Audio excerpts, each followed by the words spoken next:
Damn guys, today was rough. I am not gonna lie.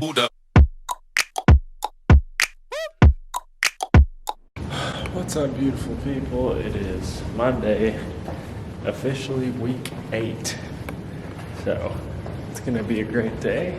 I'm going to learn a lot, and I'm sure my preceptor is going to make me care for all the patients. I'm super stoked. Definitely progressing a lot through my residency, and I cannot wait to be on my own. It's gonna be a little scary, but I know that my preceptors have been preparing me well for it. And I just can't wait to keep going, keep learning. It's gonna be great. Anyways, have a wonderful day. I'll keep you guys updated with the cool stuff I learned. Adios. Damn guys, today was rough. I am not gonna lie. It was really hard, and it really made me question how I'm gonna be able to do this on my own, just because it was so rough, like in the morning. So for the day, we had 2 ICU level patients. One of them, up until 12 o'clock, was just teetering on the verge of life and death. So we were constantly in and out of the room, titrating medications, making sure the blood pressure's up while also keeping her pain-free, all this stuff, then drawing labs, figuring out her kidneys are failing, her lungs are failing, all this stuff, and it just was not looking like it was going to have a good outcome. It was just really hard to balance 2 patients that were very, very sick. Even my preceptor said that today was a hard day, and it was just, I don't know, it's one of those things that kind of just makes you think like, holy shit, I'm going to be doing this on my own in, it's week 8, so in another 5-6 weeks. It's just kind of scary, but I mean, I definitely learned a lot today, that's for sure. Something that was kind of hard to see, something I haven't dealt with before, was that one patient that was very sick in the morning, that with the renal failure and all sorts of other stuff, was the family and her decided to put her on comfort care, which comfort care, for those of you that aren't familiar, is just you're at the end of life and we want to make you as comfortable as possible. We no longer monitoring your blood pressure, taking temperatures, all that stuff. Stop all medications, just give you medications to keep you comfortable, morphine or fentanyl. In this case, the patient was on fentanyl. And it was just really hard to see the family like that, knowing that their mother was going to pass soon. And it's just one of those things that hits you. It's just like, dang, I also have a mother and I would hate to have her in this situation. And it's something very relatable and very hard to see, at least for me personally. I love people and I hate seeing people sad. And that was really hard for me. And I'm not gonna lie, there were a couple times where I got choked up in the room just seeing how sad the family was. But yeah, it's part of being an ICU nurse. You deal with very, very sick people. You will deal with people that die a lot. You will have people on comfort care a lot. There's a lot of death in my future. It's hard to, I guess, come to terms with that. I've dealt with it before in the ED as an ER tech, but I feel like it's different because I don't have as much of a connection to those patients. And usually the ones that are dying, it's usually imminent. And yeah, this patient was talking at the beginning of the day, trying to survive, doing all they could, and we're not going to be able to pull through. So yeah, it's rough. I learned a lot today. Definitely lots of time management, emotional management, family management, patient management. I'm starting to feel the, I guess, I don't want to say fear, but I guess anxiousness of what's coming for me 6 weeks from now. So we'll see. I'll keep you guys posted. I definitely, I'm not gonna lie, I feel a little bit distraught today just because I feel like it was rough to manage both of those patients. But yeah, anyways, have a good night. Peace out. I'm going to be doing lots of online learning. What is up, beautiful people? Fall. It is officially the end of week 8 or 9. I don't even know. It's December 19th. But not going to lie, I am very tired. Today is a Saturday. And I work for 4 days in a row. So that's going to be pretty exciting. Yeah, got Saturday, Sunday, Monday, and Tuesday, and then I'm off for a while, so wish me luck, give you an update at the end of the day about all the cool things I see, and I'll try to teach you about them. Anyways, yeah, stay awesome. What's up, guys? It's Sunday. I forgot to give you guys an update yesterday after work because I was freaking gassed and tired, but I'll give you guys a little bit of an update when I get to the hospital this morning. I'm just gonna park and let you guys know, but yeah, it was a crazy morning. The evening chilled out. Thankfully, it was tiresome. Definitely learned a lot, and I've got 3 more days to do it. Today's Sunday, the 20th of December, so yeah, I've got 48 hours straight. It's gonna be a solid 4 days, man. It's gonna be crazy. What up, peeps? Made it to the hospital. Oh, I'm recording off my phone today because I forgot my camera. Yeah, yesterday was a wild day. As soon as we hit the floor, we knew exactly which rooms we had, and we were told that we were getting an admit. So an admit is somebody that's being admitted to our floor. They're a new patient there. As soon as we got report on the one patient that was there, it hit the fan, man. Like, the new patient got there, we had to do our assessment, we had to get her ready, put her on the monitor, get her cleaned up, all sorts of crazy stuff. And as soon as we got that done, got a second to breathe, there were 30 more orders that had been placed because this patient had a history of hyperthyroidism, CHF, congestive heart failure, chronic heart failure, Graves disease is what led to the hyperthyroidism.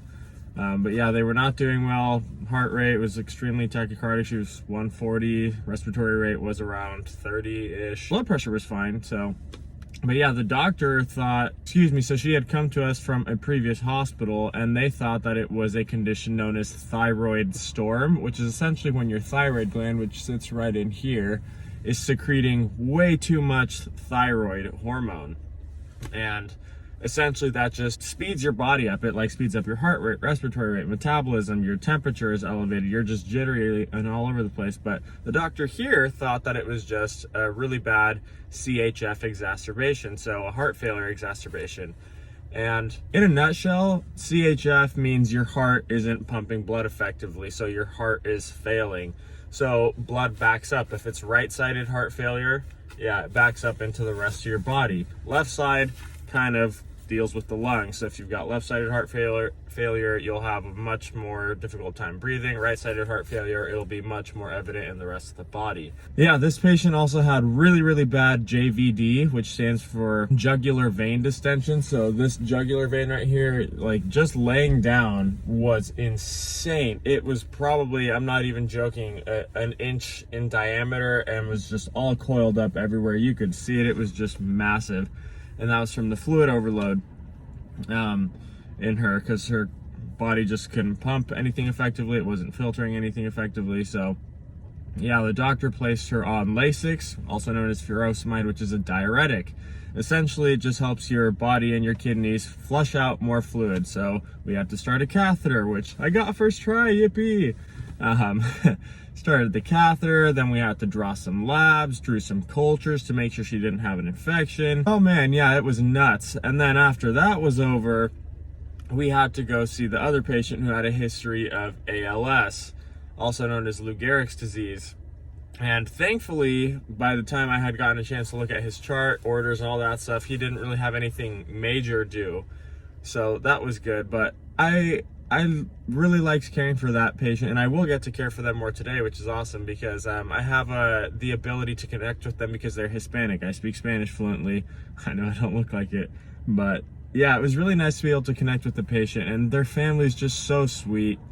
They brought us like a huge like gift basket of like cream cheese danishes, like granola bars, like a giant freaking box of chocolates. It was so nice. And it's like, it's so rewarding to know that this is why I went into nursing, you know, just to make a difference in people's lives, to be able to connect with them and just be like, you know what, this is why I'm here. This is how I'm influencing others. This is how I'm making a difference in somebody else's life. And it's awesome. I really love it. And thankfully I get to care for that patient and their family today. And I'm not just excited because they gave us food and treats. They're just super good people. Yeah, that was yesterday in a nutshell. I will let you know how today goes. Oh, yesterday also, we got another admit. He was a patient that was brought up to us from the ER. So he found down, this is prior to the ER, because of a drug overdose. They know that at least the last time he was seen normal was 30 minutes. Then he had an anoxic brain injury, anoxic, A meaning without, oxic, oxygen, so that just means without oxygen. So yeah, he went with oxygen for a prolonged period of time. But yeah, thankfully they were able to get him back. They shocked him a couple times. He was in V-fib. Then he went into asystole. Gave him a couple rounds of epi, and epi's epinephrine, which is adrenaline. And yeah, they were able to get him back to that. So then he came up to us, and then they had some heparin going. Heparin because they suspect he also had a heart attack, which is not good. Heparin helps dissolve clots. And they had some propofol just to keep him sedated. And then magnesium because his magnesium levels were low. They also had like several IVs out in his hand, his arm, and one in here, which PICC line stands for peripherally inserted central catheter. He also had an IO, which stands for intraosseous. Now, if you're familiar with Latin, osseous means bone, and I know you're thinking, okay, so there was something that's bone? Yes. So intra means within, osseous is bone. So what they do is sometimes in the field when they're having a hard time starting an IV, or if they don't have the time to start an IV, they will literally just drill like into your bone, and they'll pump in fluids through your bones like saline, medications that you need, like ACLS medications, epinephrine, amiodarone, what else, like atropine, all those other meds, sodium bicarb, anything that you need to give, you can give IO intraosseous. And common places to do that are at the humeral head right in here, your shoulder, and also your tibia. Let's see if I can show you, like right in here.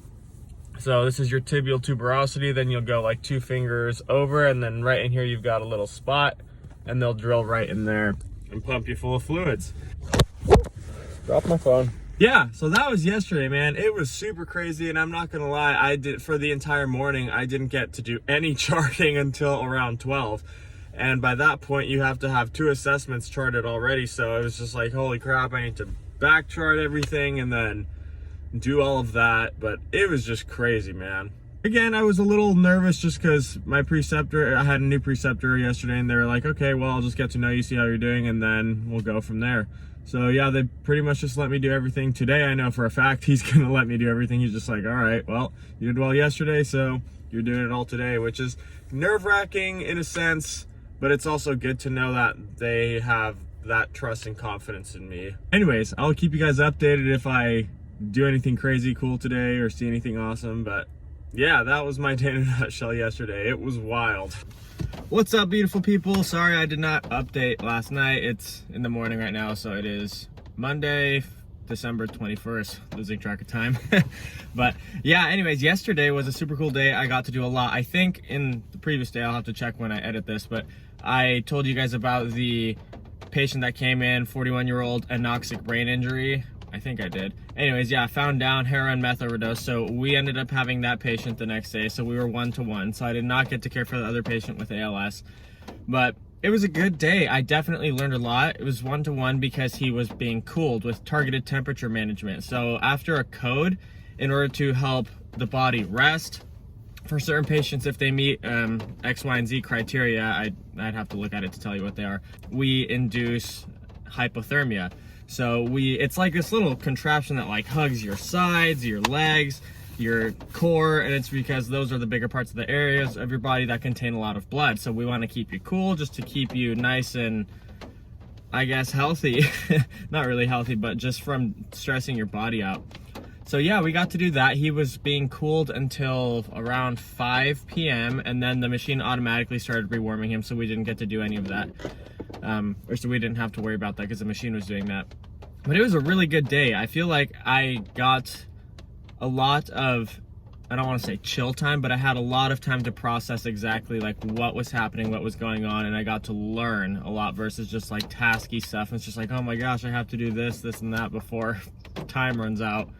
But yeah, it was a really good day. We also had him on what's called the BIS monitor, which I believe stands for bispectral index, I think. I don't remember. Have to check it or look it up. But yeah, anyways, essentially that monitors how well you're sedated, your brain activity. I think a normal person is anywhere from like 80 to 100. A person that is sedated is going to be like 40 or less. So yeah, and somebody that's having targeted temperature management, they get pretty cold, obviously, like 33 degrees Celsius. It's like 91.6 Fahrenheit, I think, something like that. But they start shivering a lot. So you want to make sure that they're not shivering. So yeah, we had to sedate him. He was on propofol, and yeah, that's all we had for sedation, I want to say. Yeah, that's all we had for sedation is propofol, because I mean, he's anoxic brain injury, so there's not really much going on up here. So yeah, again, don't do drugs.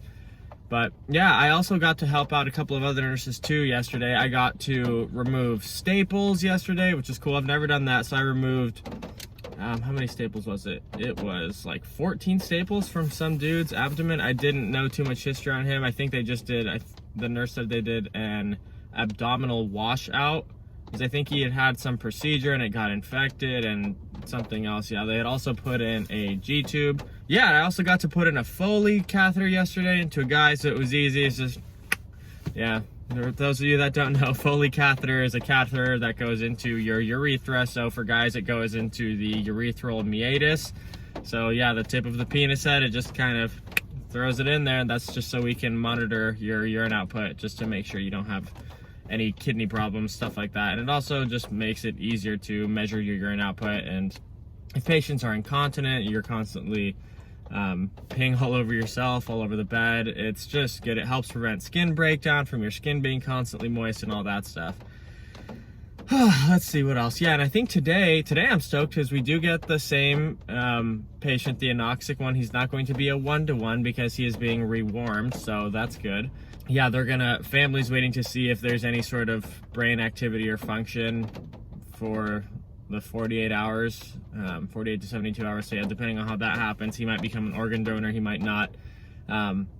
What else? Oh yeah, and today I think we're gonna be getting a seizure patient with, I guess, a chronic history of seizures. So I've never dealt with that before. I know there's going to be lots of titrating with drips going on because I got a brief rundown on them yesterday. They've got all sorts of anti-epileptic medications. Epilepsy is the history of seizures. So, but yeah. So I also know she's on like a pressor medication, norepinephrine, also known as Levophed. So that helps your blood vessels constrict. So if your blood pressure is too low, we turn that up and it constricts and therefore increases your blood pressure. But yeah, today's gonna be a great day. I hope to keep you guys updated. It is day 3 of 4. I'm kind of tired, but it's gonna be a good day, man. Everyone on the unit is super friendly, super willing to help out, and I'm learning a ton, and I just can't wait to be on my own. Like, it's scary, but it's gonna be fun, and I know it's gonna be okay because everybody's willing to help. And yeah, so anyways, have a good day, stay awesome, and happy holidays. I know this is gonna be posted probably after the holidays, but I'm sorry. I'll try to have this done before. Not that I have many subscribers. Okay, anyways, have a good one. What's up, guys? So it is the end of my 4-day straight. Woohoo! Oh man, it was a good day. Today was probably the best day I've had. I cared for 2 ICU level patients almost completely on my own, like 98% of it. I had my preceptor help me with turning, and just a couple of things like sending off some labs that I had collected and stuff. But holy crap, man, it was just a lot. I'm exhausted, I'm tired, but I'm extremely grateful. It was an excellent day. I learned a lot. I feel way more confident. Cared for 2 ICU level patients on my own, and it was just great, man. I'm stoked. I also got to do a couple of just skills. I got to put in a Foley catheter again. I put it into a female. I definitely need more practice putting in Foley catheters into females. I got it first try, but it's just a little bit more difficult than a male because, I mean, the penis kind of just sticks out. It's pretty obvious. I also got to put in a nasogastric tube, NG tube, known as a Dobhoff, because it goes past the stomach into the duodenum, which is the beginning of your small intestine. So that was cool. Let's see, what else did I get to do? I mean, just standard stuff like meds, titrating pumps for blood pressures, mostly Levophed. Yeah, turning patients, giving all their meds, their feedings, just verifying everything, making sure it's all correct. Talked to the doctors a couple times about some medications and some lab values that were trending upwards. But, oh man, yeah, it was great. Also, kind of sad part, I mean, happens to everyone, 10 out of 10 people die, but the patient with ALS that I was caring for, he hasn't passed away yet, but the family just chose to put him on comfort care, so that was rough. I went to go say bye to them today. I mean, I've said bye to them every day, even though I haven't been caring for them for the past couple days, just because I really resonate with them because they are Hispanic. My family's also Hispanic, so culturally I could relate to them very well, and it just kind of hit home a little bit. You know, their dad was roughly the same age as my dad, a couple years older, but yeah, it was just nice being able to communicate with them and just be able to say goodbyes. You know, I cared for that patient the best I could. Yeah, just wanted to go say bye to him and their family because they're super positive about it. They know that there's not a pretty end to this, to put it kindly. But yeah, aside from that, it was a great day, and I look forward to my time here in the ICU. It's going to be excellent.